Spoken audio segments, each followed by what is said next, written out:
আসসালামু আলাইকুম। সবাই কেমন আছেন? আশা করছি সবাই সুস্থ আছেন, ভালো আছেন। আলহামদুলিল্লাহ আমরাও ভালো আছি। আবারও নতুন একটা ব্লগ ভিডিওতে ওয়েলকাম জানাচ্ছি। আশা করছি আপনাদের কাছে ভালো লাগবে। আমি এই যে এটা কিন্তু হচ্ছে দেখছিলেন এর আগেই আমি সুপার কাভারগুলো যখন পরিষ্কার করি তখন তো আপনাদের সাথে শেয়ার করছিলাম। আমি কিন্তু হচ্ছে কাভারগুলো লাগাইছিলাম না। ভাবলাম যে আগে ঘরটা সব ভালো করে পরিষ্কার পরিচ্ছন্ন করে নিই, তারপরেই লাগাবো। তা আস্তে আস্তে করে সবকিছুই কিন্তু আমি ঝোলটা ঝাড়ছি, মানে বিছানার চাদর কাভার টাভার দিয়ে সবকিছুই পরিষ্কার করে ফেলেছি। আমি জানলা দরজা যা যা পরিষ্কার করার দরকার আমি কিন্তু অফ ক্যামেরাতেই সবকিছু করছি। কিছু কিছু যেটা শেয়ার করা দরকার সেটা তো শেয়ার করছি।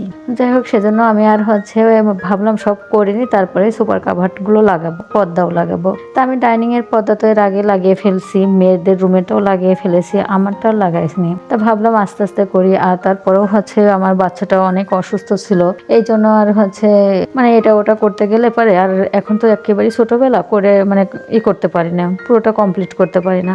যাই হোক, সুপার কাভারটা তো লাগিয়ে ফেললাম। আর এটা হচ্ছে আমার বেডরুমের, আমার রুমের পর্দা। তো পর্দাটা বেশ হচ্ছে হয়েছে, দলা হয়েছিল, তা আয়রনটা করে নিলাম। তা আগে যে আয়রনটা ছিল ওইটা দিয়ে ভালো হয়, কিন্তু হিট কম। এই আইটা দিয়ে করলে পরে আবার পুড়ে যায়, তা ভয়ে এটা দিয়ে আর করি না। তাও আজকে ভয় ভীত ভেঙেই আজকে কিন্তু ওইটা দিয়ে আমি আয়রন করে নিয়েছি। যাই হোক, আর এখানে হচ্ছে যে আমার হচ্ছে মানে ওই চাদর তো উঠে ধুয়ে দিছিলাম। তা পুরাতন চাদরটা নতুন চাদরটা দুইটাই কিন্তু আমি উঠে ধুয়ে ফেলছি।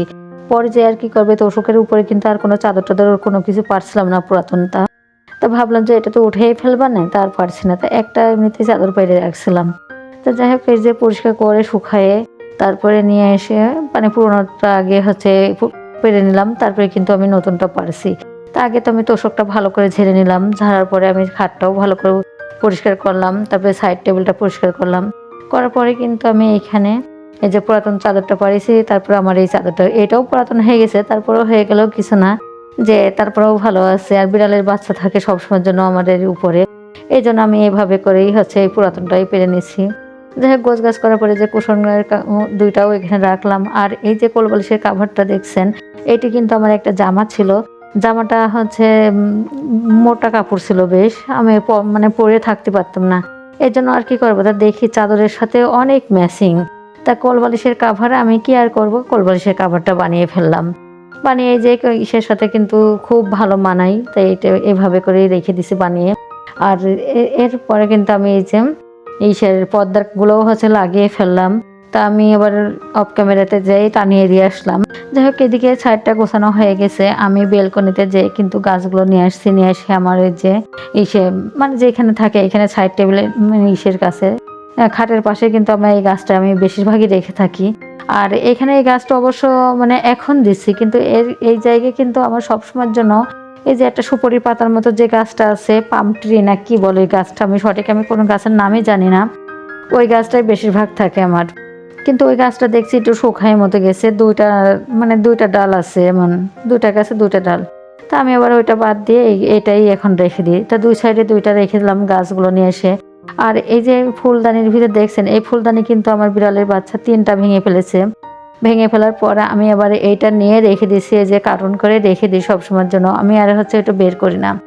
যখন লোকজন আসে তখন আমি কি করি, আসার যে আগে তখন হচ্ছে এই ফুলগুলো মানে আবার বের করে ফুলদানিটা বের করে লাগিয়ে আবার রেখে দিয়ে তারপর যেই লোকজন চলে যায় তখন কিন্তু আমি আবার এই কাভারের ভিতরে করে আবার উঠাই রাখি। এইভাবে করেই আমার চলছে, না হলে কিন্তু আবার এটাও কবে ভেঙে ফেলতো তার ঠিকও নেই। তো ফুলগুলোও কিন্তু পরিষ্কার করে ফেলছিলাম, ফুলগুলো পরিষ্কার করে যার যার জায়গায় সবগুলো ফুল সেইখানে রেখে দিয়ে আসলাম। দিয়ে ওয়ার্ডরোবের পর পরিষ্কার করলাম, খাটটা আবারও পরিষ্কার করলাম, করে নিয়ে কিন্তু আমি সব মানে পর্দা লাগে, তারপরে মানে পরিষ্কার করে নিয়ে তারপরে ঘরটা আবার ঝাড়ু দিলাম। ঝাড়ু দিয়ে তারপরে কিন্তু আমি হচ্ছে চলে যাব। আর আমার সাথে সাথে তো আমার সোনা পাখিগুলো আছেই, একটা থুয়ে একটা আছে আমার সাথে বসে বসে আছে। আমার তো ওদের জন্য বেশ ভালোই লাগে, সময় বেশ কেটে যায়। কারণ মেয়েরা যখন থাকে না, এই যে বেঁচে থাকে, বড়টা তো বাসায় নেই, ওদের নিয়েই আমি এখন আছি। আমি যেখানে থাকছি সেখানেই ওরা বসে আছে, একবার এটা ধরছে সেটা ধরছে, কিন্তু আবার এই যে নষ্টও করে জিনিসগুলো। আমার এই যে ডাইনিং এর যে পর্দাটা, অত টাকা দিয়ে আমি যে পর্দাটা কিনছি সেই পর্দাটা কিন্তু বেয়ে বেয়ে উঠে উঠে অনেক জায়গায় ছিঁড়ে গেছে। আর ওরা যখন নতুন জন্য কোনো জিনিস লাগানো দেখে বা হচ্ছে যে দেখে গুছাচ্ছে, তখনই সেইখানে যায় লাফালাফি করে আর সেটা নিয়েই হচ্ছে ধরার জন্য অনেক ব্যস্ত হয়ে পড়ে। আর এই যে আমার খাটে কিন্তু দুইটা করে বালিশ থাকে, আর একটা করে সবসময় জন্য বালিশ দিয়ে রাখি সারাদিনে, শোয়ার সময় কিন্তু দুইটা নেই। কিন্তু আপনাদের ভাই আবার বলে উঠানোর কি দরকার, এটা হচ্ছে এখানে রাখলেই তো হয়, আবার উঠাই উঠাই রাখো। এই জন্য ভাবলাম আবার একটু পরে এসে শোবে না, আবার দেখলেই করবে, তা থাক দুইটাই থাক, সমস্যা নেই। তো আমি যে এভাবে করে হচ্ছে গুছিয়ে রাখলাম। আমার ঘরে কিন্তু ফার্নিচার নেই খুব বেশি, আমার ঘরে শুধু সিম্পল একেবারেই, আর আমার সিম্পল ঘরটাই সবচেয়ে ভালো লাগে। আর অবশ্যই এখানে আমাদের একটু কেনাকাটার কিছু দরকার ছিল, কিন্তু আমি এখন কিনতে চাচ্ছি না, কারণ সামনে কিছু একটা কেনার ইচ্ছা আছে, বাড়ি ঘরদোর বানানোর বা এটি আছে ইচ্ছা। কিন্তু যদি কখনো এরকম হয় ফ্ল্যাট কিনতে পারি, যদি ওর মধ্যেই যদি আমি ডেকোরেশন করে নিতে পারি, এটার হচ্ছে পরিকল্পনা আছে। এই জন্য আর নিজেই হচ্ছে বাসা বাড়িতে ভাড়া বাসায় আর আমি আর ফার্নিচার কিনতে যাচ্ছি না, যেটুকু আছে আল্লাহর রহমতে এটুকুই আল্লাহর কাছে লাখ লাখ হাজার হাজার শুকরিয়া আদায় করি, অনেক অনেক দিয়েছে আমাকে, এটার থেকে আর বেশি কিছু চাচ্ছি না। যাই হোক, ঘরের ভিতরে আমি কিন্তু এভাবে করে গুছিয়ে ফেললাম। গুছিয়ে ফেলে যে ডাইনিং আমি চলে আসলাম, আর দরজার কাছে যে মানি প্ল্যান্টের গাছটা দিয়েছি, গাছটা দিয়ে কিন্তু অনেক সুন্দর দেখাচ্ছে। আমি তো এই গাছটাকে বেশ কিছুদিন আগে লাগিয়েছি, তখনও শেয়ার করছিলাম আগের ভিডিওতে, আমি মানে আমার যে চ্যানেলটা আগে ছিল সেই চ্যানেলে। আর এটা বের হওয়ার পরে কিন্তু যে গাছগুলো ছিল আমি কিন্তু সব গাছেই এখন স্প্রে করে দেব। আর এদের যদি এই স্প্রেগুলো না করা হয় তাহলে কিন্তু এই গাছগুলো সতেজ থাকে না আর ভালো থাকে না, ফ্যানের বাতাস তো, এদের পিছনে কিন্তু অনেক পরিশ্রম লাগে। মানে সব কিছুরই একটা, যে কোনো জিনিসই যাই করো না কেন তার হচ্ছে এটা যত্ন, এটা হচ্ছে যেটাই করো তার প্রতি একটা মায়াও হয়ে যায়। এই গাছগুলো আমার কাছে অনেক ভালো লাগে। বেলকনিতেও আছে আমার অনেকগুলোই গাছ, আর আমি এই গাছগুলো হচ্ছে কিছুদিন করে ঘরে রাখি, আর যাই কিন্তু আবার বেলকনিতে রেখে আসি, আবার মানে 2 দিন মতো করে রাখি বেলকনিতে, আর হচ্ছে ঘরে থাকে প্রায় 1 সপ্তাহ 2 সপ্তাহ মতো ঘর থাকে। আর বেশিরভাগই আমি কিন্তু 2টা করেই লাগিয়েছি, মানে 2 জায়গায়, যে একটা বের করে আর একটা লাগাই এভাবে করে। যাই হোক, এই যে ডাইনিংটাও পরিষ্কার করে নিলাম, ডাইনিংটা পরিষ্কার করে এভাবে করে যে আমি গুছিয়ে নিয়েছি।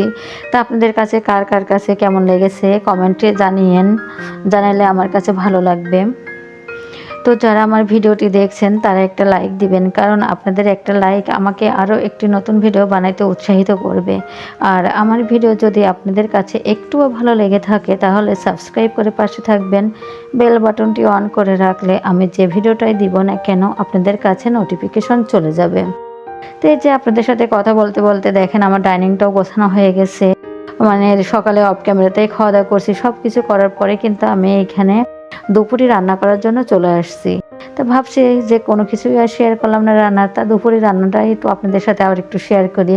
যাই হোক, এখানে কিন্তু সব মশলাগুলো আগে পেঁয়াজ রসুনটা একটু তেলের উপর দিয়ে নাড়াচাড়া করে আমি যেই হচ্ছে গ্রেটারে ওইখানে একটু পানি দিয়ে পেঁয়াজ রসুন আর একটু কাঁচামরিচটা কিন্তু হচ্ছে একটু গ্রেট করে নিয়েছি, পানি দিয়ে নিয়ে ওই যে মাছটা কিন্তু ভালো করে কষিয়ে নিলাম। আর এই মাছটা হচ্ছে কষিয়ে নিয়ে আমি কিন্তু খালি মাছটাই উঠিয়ে নিচ্ছি, আর যে ঝোলটা থাকবে ওর ভিতরে ওই ঝোলের মধ্যেই কিন্তু আমি তরকারিটা ঢেলে দেব। আর এভাবে করে রান্না করলে পরে খুব ভালো লাগছে, আর তরকারিটা খাইতে কিন্তু অনেক ভালো লাগছিল, অনেক ভালো। আর যাই হোক, আমার কিন্তু আজকে মানে মেয়ে আসছে, কিন্তু হচ্ছে রাউটারটা হচ্ছে কিনে নিয়ে আসছে। আমার মনে হয় নেটের প্রবলেমটা খুব সম্ভব কালকের থেকে আমার খুব মানে সেরে যাবে। আমি আপনাদের সাথে মানে সব ভিডিওই যতটুকু আমি দেখতে পারি ইনশাল্লাহ দেখার চেষ্টা করব, আর আপনাদের সাথেই থাকবো।